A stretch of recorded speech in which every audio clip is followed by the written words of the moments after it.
I know that I'm looking great. Oh, we're live. Live Yeah. now. We're now. Yeah. I was in the middle of saying, guys, that I'm looking good. My hair is a 10 today. And definitely she worked hard today. Mufasa mane intact. I don't know.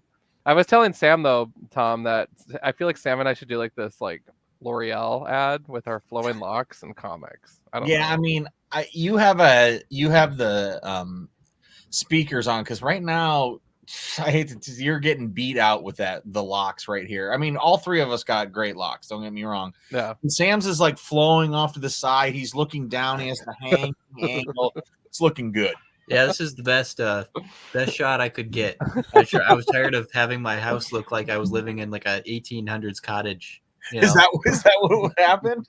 Well, like the last two times I was on, it was just like it was super dark, and I was like, oh my god. I was like, what if I just flip it over and just take the natural light in? It does a lot. It does a lot. That's because the only light in my room is this tiny little lantern I have. Yeah. All right, Tom, minute to win it. What you got? I'll tell you what, I got a dirty desk, guys. That's the minute to win it.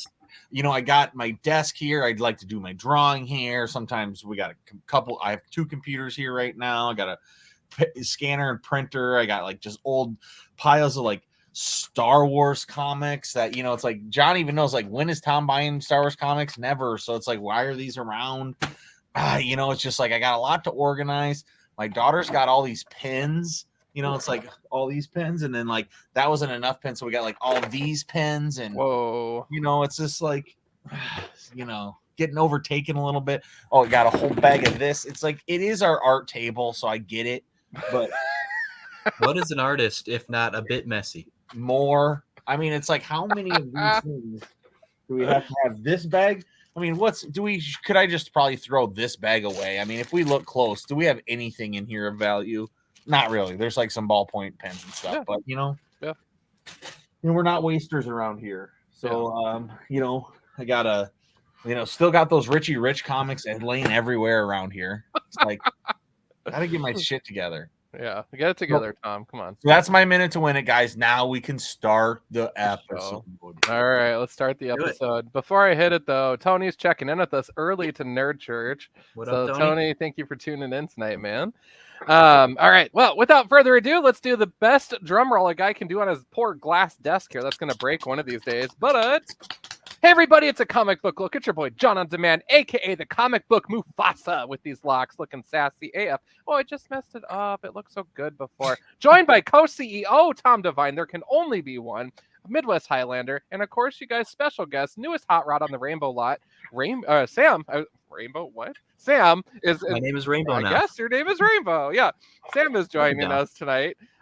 We are Comic Book Look, proudly sponsored by Rainbow Comics. So, again, if you're in the Sioux Falls area, 42nd in Minnesota, come see us, especially if it's Wednesday through Saturday, because that's when I'm working. And then if you are in the Lincoln, Nebraska area, stop by and say howdy to Taylor and the team down there. Great people, great products. So, with that, how the heck are you guys doing today? So good, Johnny. I mean, you know, new comics. I have been absent for a while. I haven't been in the shop for 3 weeks, so it's one of the longest hiatuses that I've ever had. You know, at least probably since COVID, probably. So definitely long. But you guys, it's been a ringer in the old Tom Devine personal life with work. You know, all the kids ending school. We just had 2 plays my kids were in. We got 2 different soccer seasons. So, you know, there's just been a lot going on. All the end of the year band concerts and choir concerts. Look, I'm loving it. And I just absolutely, you know, have been having a blast, you know, straight #dad life. But yeah, I was going to say you're living that dad life. Super dad life. Like through and through. So it's definitely, it kept me even out of the shop because matched with that, there's just tons of stuff going on at work. And so it's like not as easy for me to pop out at lunch, but I was able to pick up today, so it was really nice. I got that saga that I was out 2 weeks ago I missed, and so I've actually, like, there's been multiple times sitting at my house like, should I just buy it digitally because I want to read what's happening? It's like, no, you'll get to Rainbow, just hold on. And so I've already read it, and I'm so excited is a great issue. And so, yeah, that's what's up with me, Johnny. Definitely nice to be back in the mix, hanging out with you, brother. And, good to have, a comic book looks, youngest star, Sam on the show as well. There you go. Hey, what youngest star? What? I don't know. You're giving Aaron a run for his money now. Oh, yeah, that's true. Okay. Aaron, if you're listening, I'm sorry. Yeah. Unless Aaron drops probably a truth good bomb. that you came in today too, because this was the first Wednesday I've ever worked. So I caught you on the first ever one. Oh, that's why I came back. Yep, that's why I came back. It was an absolute mess today. For anyone that stopped by the store today, we apologize again. We had so many internet issues, and the credit card machine was like, "Woo, I want to work. I don't want to work. I don't know." So definitely not getting Employee of the Month internet. But anyways, so Sam, how the heck are you? What's new? Well, other than just like working my first Wednesday, because I got to take a trip to the very vivacious town of Howard, South Dakota tomorrow. All right. It was very interesting. I was just kind of intrigued to see what it would be to work on like a day when the new comics are out for people to buy. I wanted to see how that went, and I don't think today was a good example of how a regular one would go. No, but I do low? because it was just internet nonsense, and like we had to go every third customer were like, "Oh, sorry, sorry," like that nonsense. Yep. But it was really good. Really nice customers today. Otherwise, like in Comics Land, I am the king of feeling like I'm on top of my reading, and then always like having to hustle and like bull rush read last 2 before I go to work on the day the comics are released again. Yeah. So that's kind of where I'm at. I had to read Wonder Woman 799 and Superboy issue 2. Like really fast right before I went to work. Speaking of Aaron, I was gonna say, watch Aaron reveal that he's like actually like 40 years old or something crazy. Aaron, we were just talking about who's the youngest, contributor or star that's been on a comic book look, and Tom was giving the crown to Sam, but I suspect you might be holding that one. I don't know for sure, but we won't actually give out ages on this show. Come on, you guys, it's the internet, it's a scurry place. I'm just kidding. I'm 38. We're all 21. Oh, no, I'm 37. I'm going to be 38 soon. I'm 37, going to be 38. There you go. It's a scary place out there, Tom. I'm young enough to still be carded, but not old enough to where it's insulting to be carded. So, Sam, I had asked you this earlier, but I am just going to ask for the purposes of the show. Sam had a chance to jump on Rainbow's Saturday Night Spoilers with Trevor 2.0 and Casey, and they reviewed Cyborg #1, Dawn of DC. It's only fitting. Sam is a huge Cyborg fan, and I want to hear from you, Sam, because you mentioned it. Today was kind of a flurry for me. What was the actual consensus on this book? Well, Cyborg issue 1 for Dawn of DC was something I was pretty amped about. Nice. Jokingly and not jokingly, because everybody thinks it's very funny that I'm a big Cyborg fan. With the one in probably the whole state of South Dakota. It's true. Yeah, probably. But I like Cyborg. I thought, once DC was like forcing him to be into the Justice League, I was like, that's the best move you guys could make, man. It's a cool idea. Yeah. I've been reading since New 52, so I went back to read the stuff from the 80s, the New Teen Titans and stuff like that. But my first experience was him on the Justice League. So I went off and said, like, okay, I don't understand why everybody's complaining that he's not on the Titans. I've never read this. And then I went back and went, okay, it makes sense. But this first issue actually kind of rounds the square peg a little bit, where it goes, okay, we still want to have the history of him being a founding member of the Justice League, but overall he's better fit for the Titans. And I kind of fought that for a little bit. It's like, no, he works really well for that, but everybody likes him on the Titans. Fine. If I can get him in a book, that's all that matters to me. And so they found a way where, like, he's still a member of the Justice League, but since he was 18 when he joined the Justice League, he felt out of place, like working with a bunch of 35-year-olds, So And so they go back and they say like he joined the Titans after that, and it fits him a lot better. It's like there's fair on that. And I see, and it's also about, look, it's Cyborg. He can fit anywhere, right? Because he can do so many different things. It's however the storylines are going to be written. So it's what DC editors and DC writers want to give us for Cyborg, because they could write it that Cyborg was accepted in, and then everybody looked to him as leadership right away, and they couldn't believe how, extra he made the Justice League and all of those different things, but that just wasn't the approach they took. And that's because there's not a huge emphasis on the Justice League, and so with that you don't have your best guys. It's not like Tom King's writing the Justice League, right? So in turn you have him fitting in on the Titans. And why does he fit on the Titans? For nostalgia reasons. All those people that love the Cyborg when he was just a part of the Titans, coming up with the Titans, the relationships he has there. But I would say that I would challenge writers to just give us the best version of Cyborg in the Justice League, because I still also think that I think he could be one of the best Justice League guys.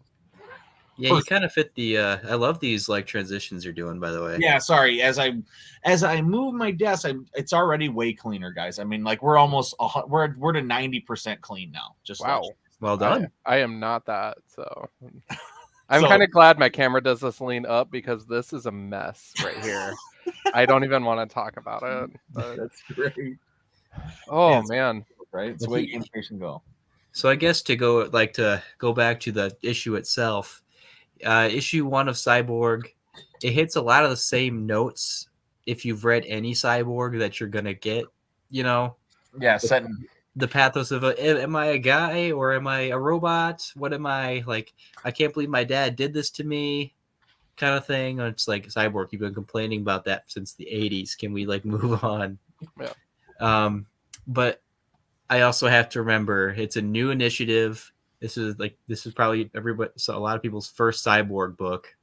Yep. So it's like it's a good story to hit, and if it does sell well, maybe they can continue to do more. But it's only 6 issues, and I don't think it's gonna get those extra issues. If you want like the pinnacle Cyborg run, you got to go read the Rebirth run. It's 23 issues. Yep. But shameless plug for this. If you want more on that issue, go over to the Rainbow Comics Cards and Collectibles Facebook page and check out Saturday Night Spoilers. You will see Sam, you will see Trevor 2.0 and Casey at a table in front of the screen doing their thing, which is dissecting that issue and bringing some comic book truth bombs to it. It's a very entertaining segment, and definitely check it out. So you can see Trevor try to figure out modern slang. It's quite funny. I love it. I had to explain it to him. It's like, Trevor, I'm older than you. How do you not know this? That's awesome. All right. Well, cool. So with that was definitely a 13-minute how are you minute to win it segment. So we crushed it. Before we get to the meat and potatoes of tonight, though, was there any news that anyone wanted to bring up or that they were passionate about? I personally didn't have anything. So yeah, I definitely do. I got a Patreon package from my favorite one of my favorite comic book creators. So I just wanted to lift it up if I could.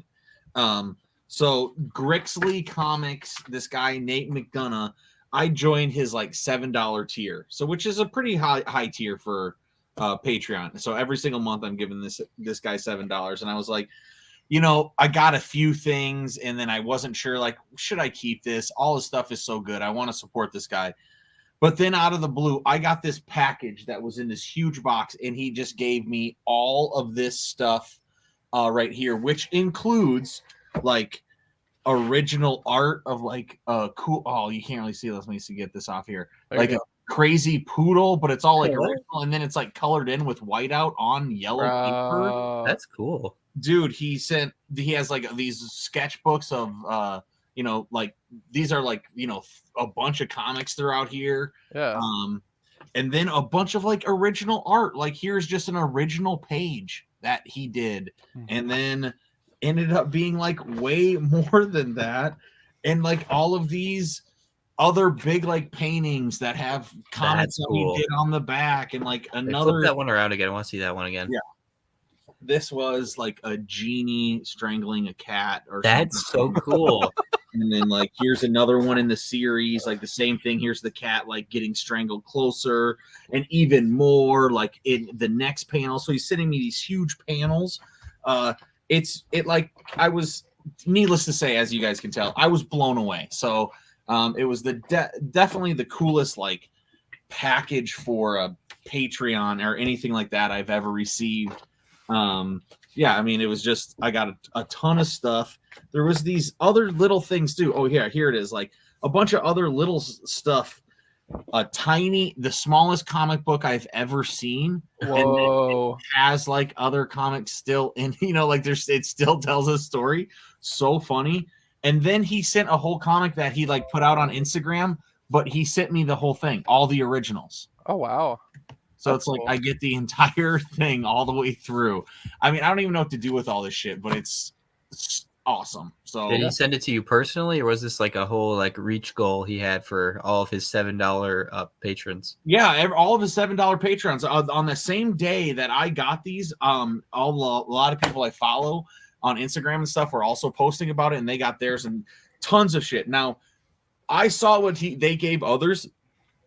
I don't know if they had gotten ones in the past and he just wanted to pump me up because it was my first one, but I definitely got way more than about what I felt everybody else was posting about. Okay. So yeah, man, it was awesome. I mean, it's not like this guy is huge by any means, but I'll lift him up again here. Nate McDonough is the name. So if you want to see right there, and he goes by Grixley on Instagram. He is extremely fun follow because his full-time job is buying and selling comics, and he lives in the Pittsburgh area. So he goes from Pittsburgh to Philadelphia to everywhere in New England, and he just goes through shops, and he'll spend 4 or 5 days in a shop going through every single box, every single comic, and he will buy a bunch from them, and then he resells them later. And that's his entire job. So he has tons of hilarious stories about that and different owners and all sorts of fun, insane, awesome tales. So yeah, that's what I wanted to lift up. I'm sorry that went another. No. That actually really cool. That jogged my mind here that I wanted to actually lift something up as well, but I need to finagle this really quick here because I have way too many freaking tabs open. There we go. I actually just wanted to give a quick plug to. I'm going to share my screen really quick here, boys. Let's see if this works. Cool. I just wanted to lift up this Kickstarter that's going on right now. So Alpha Dogs issue number 4 by a new friend of the show, John Dexter, who has been a really just great supporter of A Comic Book Look.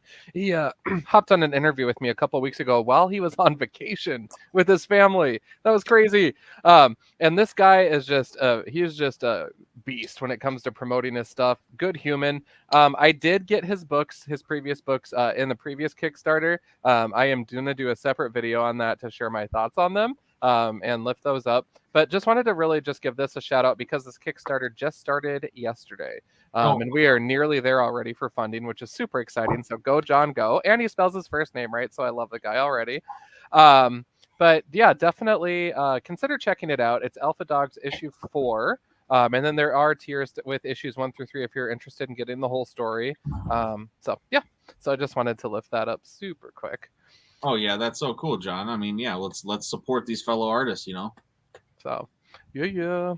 Well, good. That's all I had. Sam, did you have any comic book news you wanted to boost? There's that DC swimsuit edition, at least. Oh yeah, I saw that DC swimsuit edition's back. Yeah, why not? Right? Let's do it. If it has sexy Nightwing, or if it does Nightwing, then I'm. It does. You're in. Fuck yeah, dude. Welcome. All right. Oh, there you go. You heard it. You heard it first, DC. We're gonna be getting the swimsuit edition. So with that, we have a very fun and salty topic to talk about tonight, and I'm really excited about this. And the best part is it wasn't our idea. This was Sam's idea. So, Sam, what are we talking about tonight? Well, this one just kind of came right from the dome for me when John told me, I don't know. I don't really have a topic right now. What do you think we should do? I'm just like, and I thought about it and I'm like, what's a series? Like series is that we wish were just a little better, or just didn't add up to something like we're really cool, but just kind of ended in like a fart. Yeah. Or something just like disappointed us a little bit. They're still good, but like in the end, you wish they were better. Totally. I thought when John told me that was what Sam's thinking, and then I went into the shop today and got to see Sam. It was cool, which it was, awesome all the way around, so it's second time meeting up today, guys. But I was stoked because I like right away I can think of like, a lot of books that I want to be that can fit under this. And it's definitely a fun subject to talk about. Yeah. And I can't hear what your guys's are too. So Oh yeah.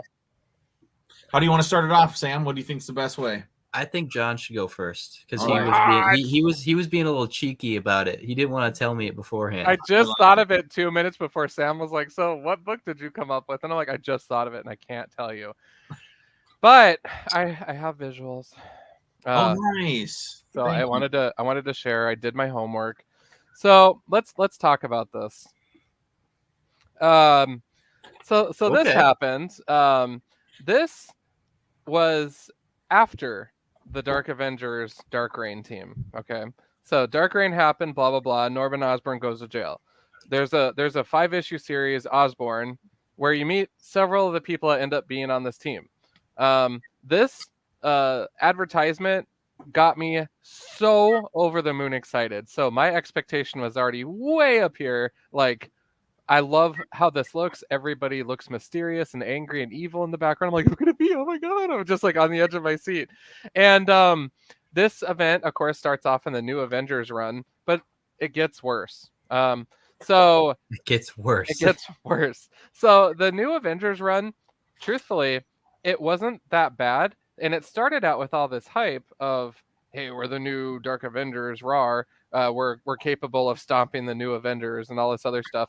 But even that died out pretty quickly for me. But this is where it gets worse. This series ended up taking over and ending Thunderbolts Volume 1. Oh. Where I remember this so clearly, guys. I mean, me and John are both reading at the same time. I'm actually not a Thunderbolts guy.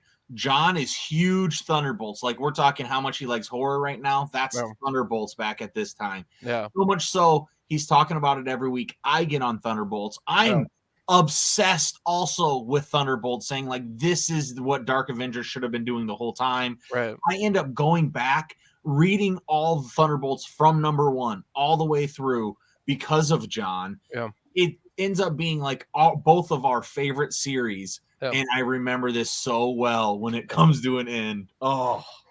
So initially, this team, it started out like this WoW piece, like, oh, we're the new baddies and we're going to do it better than the last team of villains did, whatever.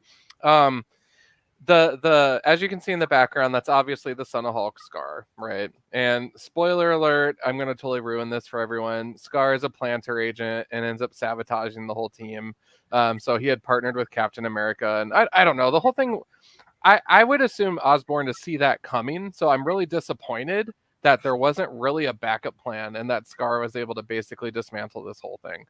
The rest of the team goes to prison and ends up becoming the new Thunderbolts. So they are basically led by U.S. Agent Meh, and guess where they go? Alternate reality. So John's number 1 nemesis, the alternate reality of the 616. It does get a little old. Yeah. Meaning it has no pull, it has no weight, means anything can happen. It means nothing. Yeah. It means absolutely nothing. And that's what this book ended up doing for me, is it meant absolutely nothing. The only thing positive about this was we got to meet June Covington, who was the pretend Scarlet Witch. And she wore the Scarlet Witch outfit, but she's blonde. And so it was downright hilarious. And at one point, she's squaring off against Doctor Strange, and Doctor Strange is like, oh, you can't use any magic. And she was like, that's cool. I actually do like mist from my mouth that will cripple you. And so she did that and kicked his ass, which was amazing. And so it just seeing someone be like, no, I got this. She is probably the only redeeming quality of this book. is June Covington. Toxie Doxie is her name.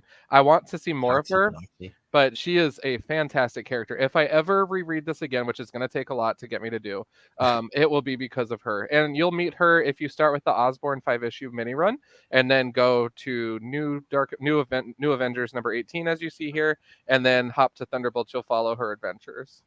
So, yeah. Love. So that is my biggest pet peeve. And to Tom's point, Thunderbolts Volume 1 was a huge passion of mine. The only other hiccup that I had was that dumb wrestling issue or boxing issue thing that they did for like 5 issues with the weird art and everything, where it had nothing to do with the team at all. And I don't know why that happened. I was really upset about it. But other than that, I love that team. I love the characters. They're so rich. But yeah, they did them dirty. So. Yeah, Definitely did them dirty. Yeah.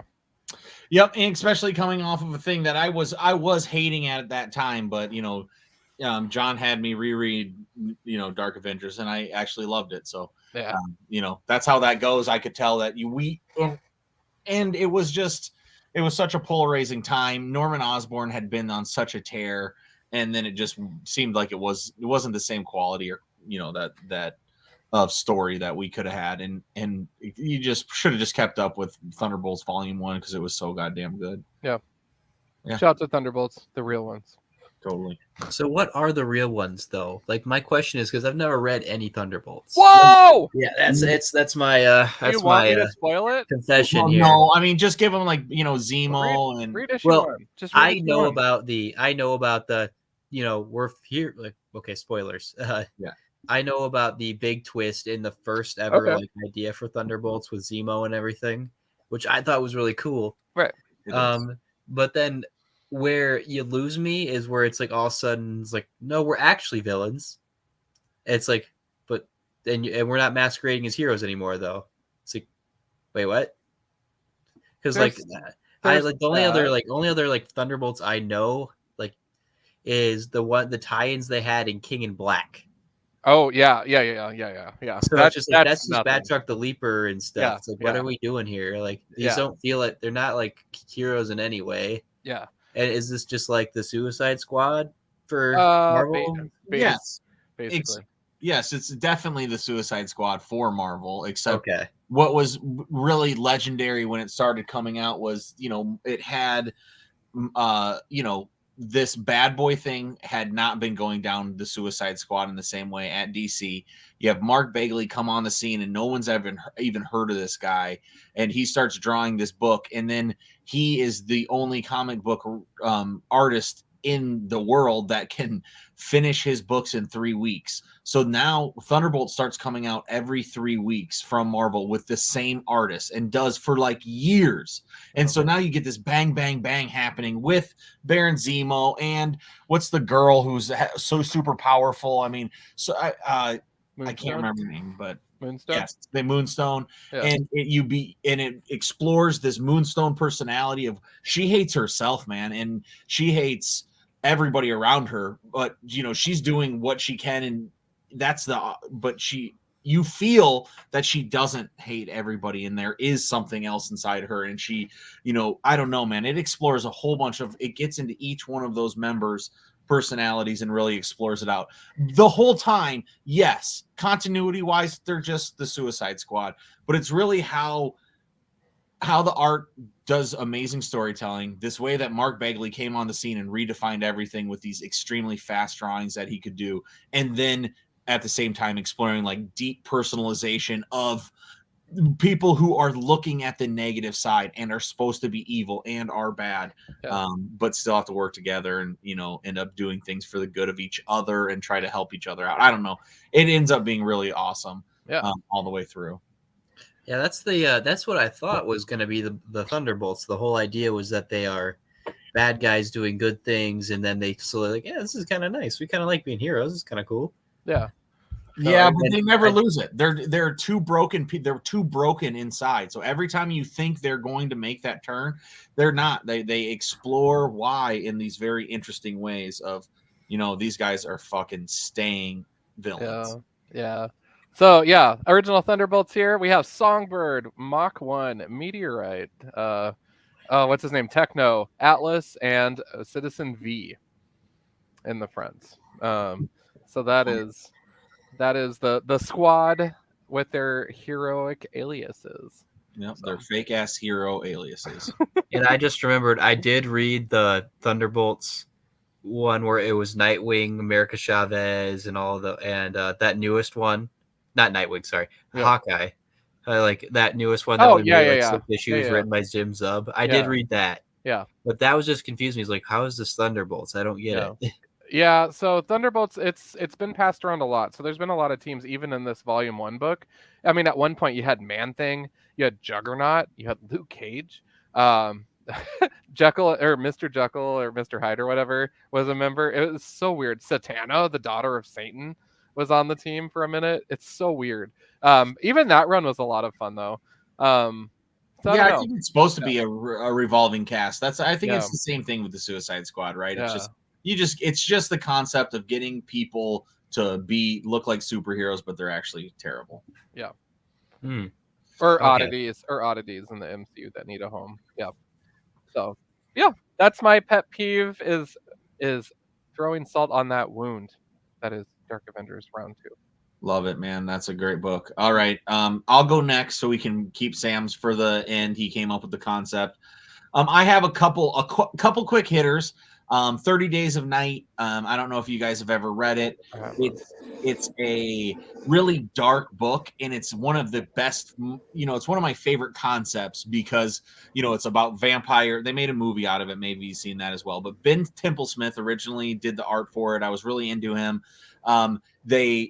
These vampires get to Alaska, and there's 30 days of night, so they never have to go away. And that's the whole premise. And so that concept is so good. The world building was so good, but the comic just leaves you falling flat, and it just doesn't deliver when you want it to. So I always was like, man, they had the best concept here of all time and just couldn't move it all the way through. But that was a runner-up that I had. Another runner-up that I had was Tokyo Ghost. So I don't know if you guys remember Tokyo. I've heard of that one. So yeah, this is it had a lot of buzz at the time. It was really cool drawing, just absolutely out of this world. Rick Remender coming off of a lot of good stuff. Me thinking that it's going to be, next level. Me getting really excited for the first few issues, and then it just never doing what I wanted it to. So that was those are my 2 quick hits right away. I would have loved to see more or see how that could have changed. I think they had really good concepts with that. But the book that I'm going to pick is the 2006 Blade, Mark Guggenheim. It is one of my favorite comics, and I'm giving it just because it is like in 2006. I'm loving this as it is the top of the pile. It's really fun, starts really, really strong, and sales just drop. But you feel like I felt at the time that it was going to continue past the 6. And so, with Marvel, you get past 6, you're feeling pretty good. You're like, holy shit, this, we might have something on our hands. It gets all the way to 12, and we get Gene Colan to do some art on number 12. Gene Colan is the first artist who did Tomb of Dracula for the first 20 or 30 issues. Oh. And he made the concept of who Blade is and all of the, how it is. So they brought him back for this book. And it was really exciting. The book was drawn by Howard Chaykin. So you got Mark Guggenheim, which is, I would say, a middling, but can shine as a writer. You have Howard Chaykin, which is a great writer, but not writing at all. Also amazing artist from like the Vertigo days. And then you get assists from Gene Colan every once in a while. And it was everything I wanted out of Blade. Vampire, straightforward, killing shit. And then it ends at issue 12. And I just think it could have easily gone another 12 to 24 issues, and it's just that issue. I just remember the pit feeling in my stomach being like, this could have been better. This could have been one of the best. And I just don't feel like they gave Mark Guggenheim enough time to know it was going to be canceled too, to close all those loose ends. And then there wasn't really a dark book that Blade can follow into right away. So you're talking 2008, 2009, 2010. There's like fucking no Blade books at all. So he kind of just, his story kind of just ends, and it just gives me, that is the story I think could have just been awesome, and it wasn't. Now, if you look up that trade, that trade is very sought after for those first 12 because they put them all together in one trade. It is still good. It's definitely worth reading, but you'll be able to see as well. And I think everybody reviews it highly and doesn't understand that there's not another one coming, because it seems like there should be. But yeah, so that's my answer. So there's a lot of heavy hitting names on that then. Oh yeah, that's why, exactly. That's so especially for a Blade book, which you would think they're putting their newer people on, or they're giving their shot for this little thing. So it's like, and also to have 12 issues where it was the same writer and artist all the way through. I mean, that's really important and cool. That's kind of rare in a Marvel book around that time. So yeah, definitely check it out though if you guys ever get a chance. Definitely worth it. I don't know what it's Blade volume something, but it just checked. It's the one that came out in 2006. Okay. Blade is sadly one of those characters that the fans of Blade will read anything there is with Blade in it. Yeah. I mean, allegedly, but yeah, I don't know. Maybe I haven't read too much Blade. I can't say, but like he feels to me like as in like Cyborg would be to me. Like he's your like your character that you've been following for a long time, and if you've been reading Blade, but if you're like, I only saw the movie, like it's not gonna ring as a thing. There's totally as much Blade. The only Blade that I've sat down and read was in Secret Empire, his tie-in. Yeah, I mean that's about all I got. I read some recent Blade too. Every once in a while, I'll still pick up a Blade book if I see him. He was in the Avengers run with Jason Aaron. Yeah. So I read like that whole thing. So yeah, I mean, and it was fine. But yeah, hey, Blade is still a sweet character. There's a lot they can do with Blade. He's dope. Love it. Yeah. Woof. All right. Well, that hits the heartstrings because I'll be reading a lot of that coming up for my other show. Exactly, and it's worth it, John. And you'll love everything that it comes before that too. That's why it's so exciting that when he comes back in 2006, you're like, oh man, this is gonna be awesome, And it is. It just stops, unfortunately. Can I ask a question that possibly could be a spoiler? Ooh. Yeah. Oh yeah. Is this the one where the mall Santa is in it? No, I don't think so. Okay, that's because there is a run with Santa on the cover where there's like a Santa and a possessed Santa, isn't it? Yeah. No, I mean no, that not this one. Okay. Yeah. All right. I just know of that story. I wanted to see if that was the one. No. All right. Well, I guess I go next then. Yeah, listen, man. All right. Well, I wasn't as prepared this time, guys. So I was trying to write notes, and I don't have as many as I would otherwise. 2 pages. Yeah, I only have like 4, so it's not even worth showing. 4 pages? No, like 4 notes. Oh, okay. Like 4 like bullet points. I only have 4 pages. But mine is actually somewhat recent. Within the past couple of years. And depending on who you ask, this might actually be a great run. Ooh, controversial. For me, there's just a lot of things added on to it why it didn't work as well for me. And that is James Tynion IV's run on Batman. Oh. Yeah, I agree. I mean, I think you're batting full, knocking it out of the park. I can't wait why is that? Why do you think that though, Sam? Because there's like I said, there's a lot of things to it, but there's I'd like to say the things I liked about it first and why I think this actually would be a great run for people to jump on with. I should have done that. I'm so sorry. I didn't positive sandwich this at all. Sorry. One of the things that is really good about this run is the art is killer. The art is stupidly beautiful. Like I'm kind of mad it's that beautiful, and how they portray the characters with all this emotion, and yeah, like a lot of the characters that you know about will get put in this, and drawn by Jorge Jimenez, and I think his name is something Daniel. Is Yeah, it whatever, something Daniel. Tony S. Jimenez is Daniel? amazing. Yeah. Yeah, he wrote that he was drawing Batman with Tom King, and then he just continued on. His run, like Tynion's run, starts at issue 86 and goes till 117, and the art is unfathomably great. There's a lot of good character work in it, and there's a lot of very interesting character introductions in it. The Ghostmaker first makes his appearance in this run. A Clown Hunter makes his first appearance. Then there's like a lot of the other side characters, like Punchline makes her first appearance in this. So a lot of like characters that have like staying power and have been continually been in the books. But the reason I find it to be a bit of a loose thread in it is because it was a backdoor plan. The whole run was.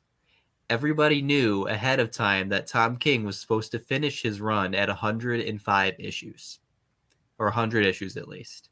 And depending on what who you talk to, people just didn't like Tom King's run as much, to the point where they're like, all right, you're capping at 85, finish it.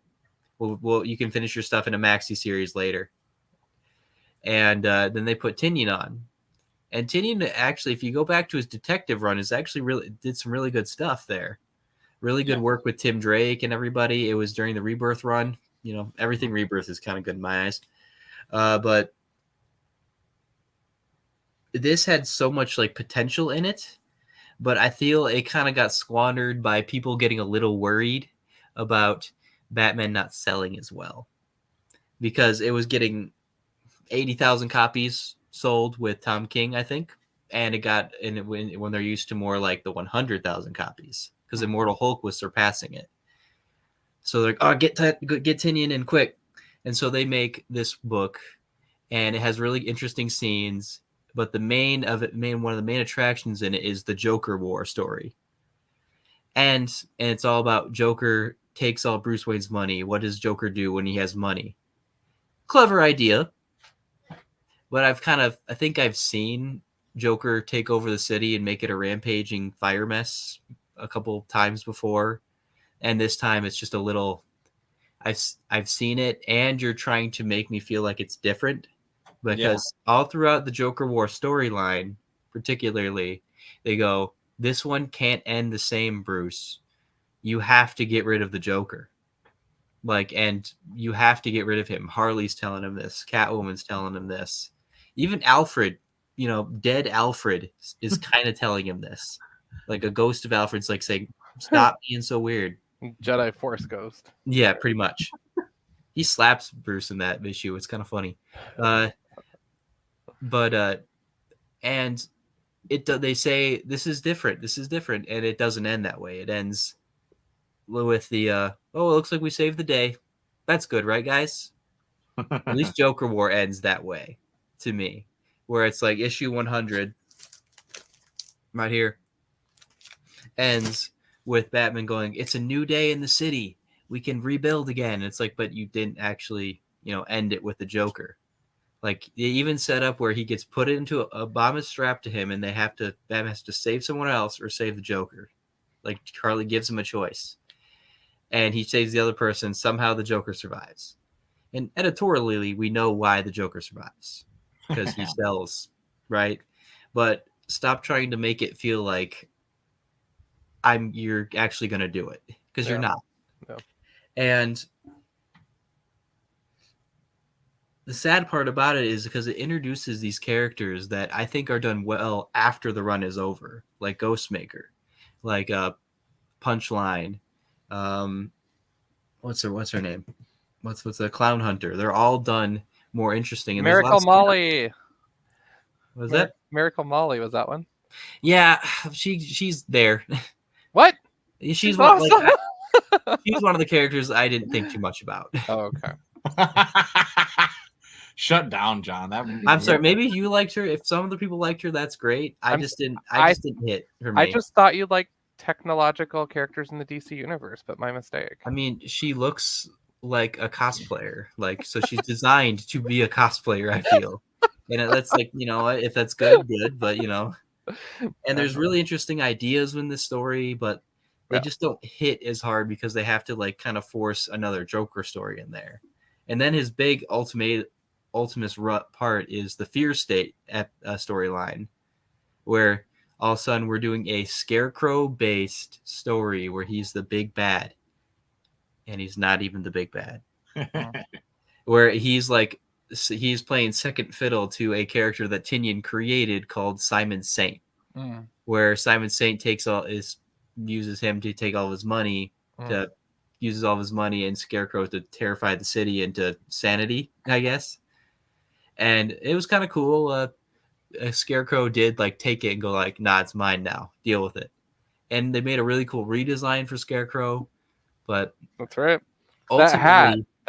Yeah, that hat with the mask. It was like, is there a man in there hiding? Who knows? But it just didn't feel like I'm going to hear about the Fear State ever again.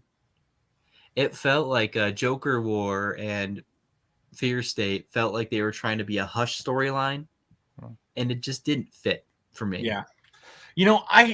I'm picking up from like what John said, what I said, what you said on all of these stories.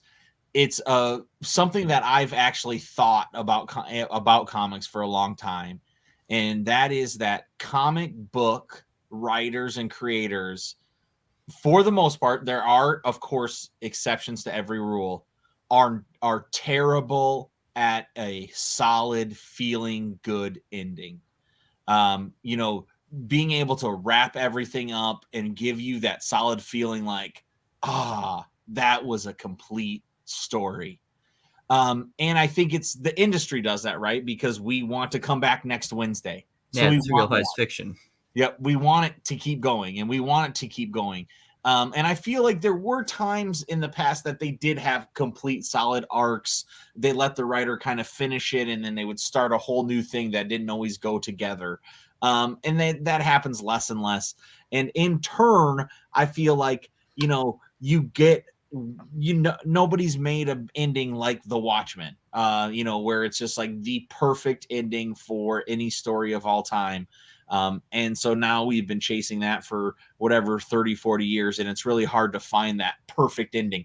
I think comic books are really good at building that perfect concept and that perfect premise. But only very rare circumstances are they able to put it all together where it's like a perfectly satisfying ending. Yeah. If they wanted to make Batman like that, they would bring back Legends of the Dark Knight. Yeah, exactly. Which is like bring back the Batman Venom, all those like this is 3 issues. This is the story. That's it. Graphic novel now. It's perfect. Exactly. And with a little extra in the back of the issue too by other artists, all black and white. I loved those. Yeah. Mm-hmm. Wanting to just call out, Aaron was weighing in here on the Batman series. This came in a little earlier, but he agrees too. The ending of that run was incredibly rushed. But I find it super interesting that you all pick superhero comics from the big two. That's a fair observation. I don't know what to tell you. But I wanted to weigh in here really quick on the comic book writers and endings and stuff like that. So is it that we have a difficulty writing a fulfilling ending, or is it a situation where sometimes there are endings, but we're left as a reader wanting more? Yes and no. And the only example I can think of that isn't the big two, but I just watched this show on Netflix, Aaron. I'm bursting my reading. Sweet Tooth from start to finish rocked my face off. And I read it from start to finish in the big compendium. And then they did this add-on with Continued Adventures of, which was a very good companion. And I swear by that book. I adore it from start to finish. And I was very happy at the end of it. So I mean, you're happy, but you're broken. I mean, yeah, but I'm just saying it fulfilled a good story. Yes. Like it wasn't a rush. You're 100% right. Right. And I think you called it because like that's why Jeff Lemire is wanted, and that's why people had to have Jeff Lemire making stories, because he has the track record, right? He did Sweet Tooth at Vertigo and he made it a complete thing, right? Why the Last Man, the perfect 60 issue series. Preacher, the perfect 60 issue series. You know, these are things that did have true endings that were really good.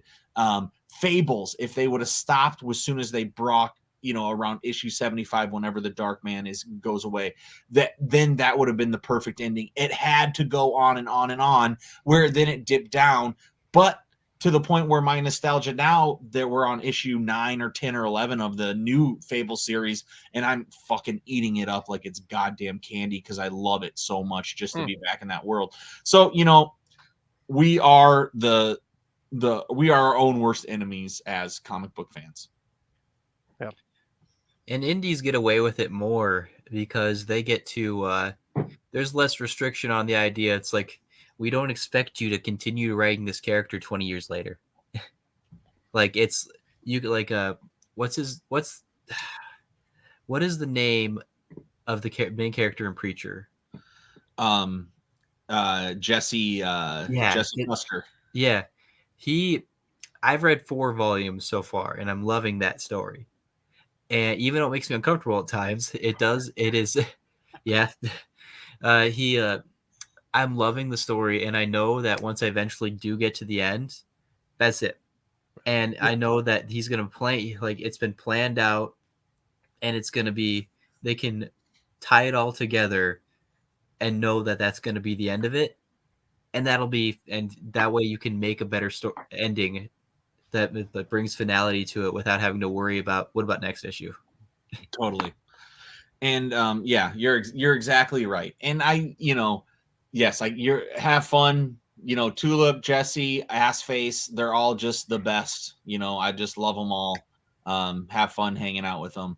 And that those are the exceptions, right? And you're totally right, because they also can end.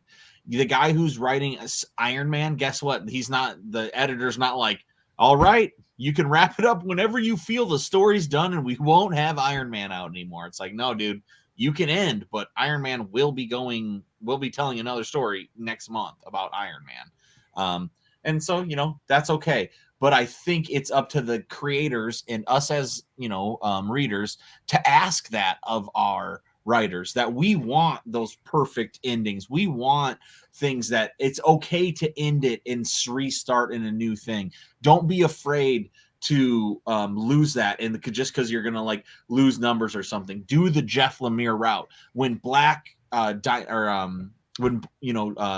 Black Hammer is the most popular series at Dark Horse, he could just write that however he wants. He ends it, right? Because he knows it needs to be a satisfying ending. I need this to stop. I want these characters to be gone. You know, everything has repercussions. And that makes those books really exciting. And it's just something that the big two won't ever get to do. Mm-hmm. I've only read the first volume of Black Hammer, actually. I have the second one, but I haven't read it yet. So yeah, it's great. And it's just fun reading too. It's just really good superhero reading and still keeping on tack of, you know, relationships and stuff like that. I love it. Woo. And mystery. Well, Sam, a very spicy topic tonight. I dig it. Good idea. Yeah, so that's all I had for the show, I guess. But before we wrap it up, is there anything else that you guys wanted to lift up? Any books that came out recently that you're digging? You know, we're at the end of the show, but I will just say I've been waiting a really long time for the Ice Cream Man. John knows I love Ice Cream Man. It's my favorite series. It's, you know, it's just really beautiful. It takes comic books to the next level.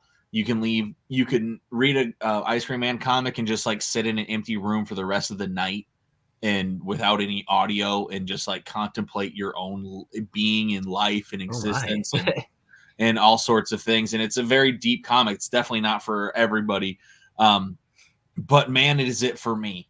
And so like having this ride the line of pushing me into further depression and also let me realize what this world is like and one life to live and, you know, making the best of it. And at the same time as us having to see terrible things happening in the world, and all this division in all these different places, and like, how does a person process all of that? Well, they do it through art, and they do it through their hobbies, and they do it through the different things they want. And I think W. Maxwell Prince and Martin Morazzo, they're the creative team on it. I think every single issue that they come out pushes the boundaries of comics and our minds and our emotions in a new way. So really excited for this book. Heck yeah. Well, awesome. Yeah. Well, cool. I guess on my side of the world, I really quick just wanted to give a quick shout out. I did this last time. I'm going to do it again because we're shameless, and why not? But be sure, if you guys are at all inclined, give Bamboo Panel Studios a follow. That is my venture with my friend Randy, our artist Ashley, and our colorist Steve. We are taking on a couple of projects right now, and we are our own publishing dojo. So looking forward to that. Check us out, though. We're on the Facebook as seen here. Otherwise, Instagram and Twitter. Get familiar and tune in. It'll be a lot of fun. And other than that, yeah, things are just kind of chopping along my way here too. A comic book looks keeping me rocking and rolling. Comics by Night is coming this fall, and it's going to be dreadful and amazing. And I got to say, shout out to the boys from Screens from the Basement podcast, because they're going to help me direct this video of mine that we're doing for the opening sequence, and it's going to be all over the top ridiculousness. So more to come on that. These two will probably be involved in some capacity if I can get them on the old sketch for this. So it'll be a lot of fun. But that's all I had from my side. Sam, is there anything you wanted to lift up from your side? Yeah, there's this guy I know. He's got a new project coming out. It's coming in October. It's called I don't know if you guys are horror fans or not really, but it's called Comics by Night. It's got a guy named John Runyon. I don't know if you ever heard of this guy. He's kind of a cool guy. You can check out that show when it comes out in October. I think you should do that. And those are also on Facebook, Comics by Night. Definitely give it a follow. It's a very skeletal page right now, but there you go. Yeah, definitely looking forward to getting it going for sure. Yeah, I'm very, very excited. So a lot of cool things on the horizon, you guys, but definitely still hanging down with the team here for sure. I'll share this really quick. I just pulled it up.